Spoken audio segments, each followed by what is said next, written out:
Today, we're going to talk about musical instruments. Now, in our story, Birthday Basket for Tia, there are musicians who come to Tia's birthday party to play music for her.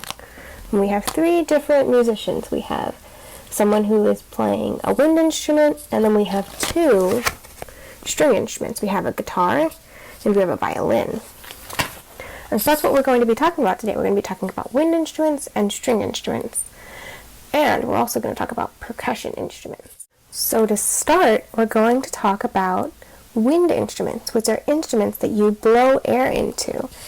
In the book, one of the musicians has a horn, a brass horn, and so he blows air right at the top here, and it travels down and comes out. And due to the vibrations that are created when he blows the air in, it makes sound or music.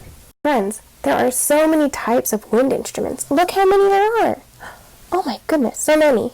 But with me, I have an ocarina. And so with the ocarina, it has several different holes on it, and it has a little area right here where you blow the air into. And depending on which holes you cover, depends on what sound comes out. So if I have less holes covered, like if I just have two, it makes a higher sound.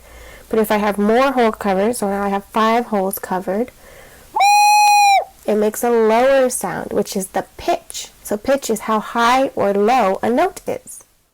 So another type of instrument is percussion. And so percussion are instruments that you hit to make noise.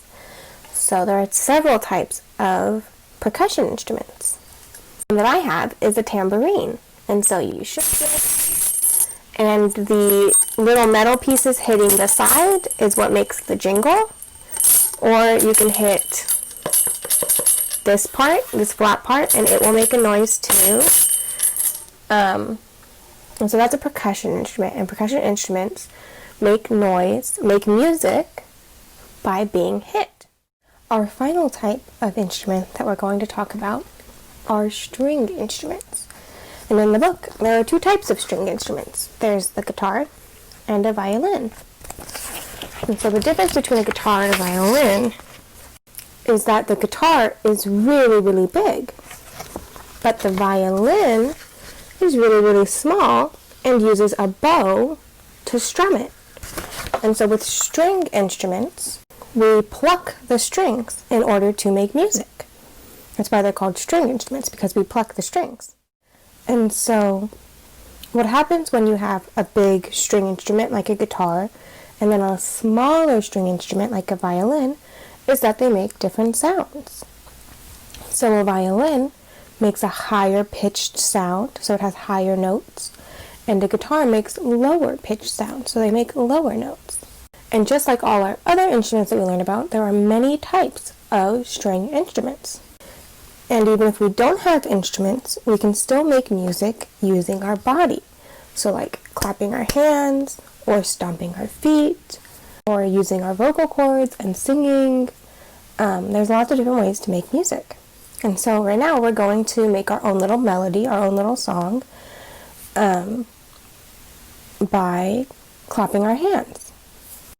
Okay, so are we ready, friends? I'm going to do it first, and then you are going to copy me. And then we'll do it together, okay? Here we go. So we'll go 1, 2, 1, 2, 3, 1, 2. Okay? So here we go. 1, 2, 2, 3, 1, 2. And so if you go faster, the melody picks up. So let's try it all together. 1, 2, 1, 2, 3, 1, 2. 1, 2, 1, 2, 3, 1, 2. And if we keep doing that over and over and over and over again, then we will have our own little melody. And so if my friends want to make an instrument like this one, I believe teacher Jackie is doing that for art today. So that will be very fun. So I hope my friends had fun during group meeting, and I will see you next time. Bye-bye.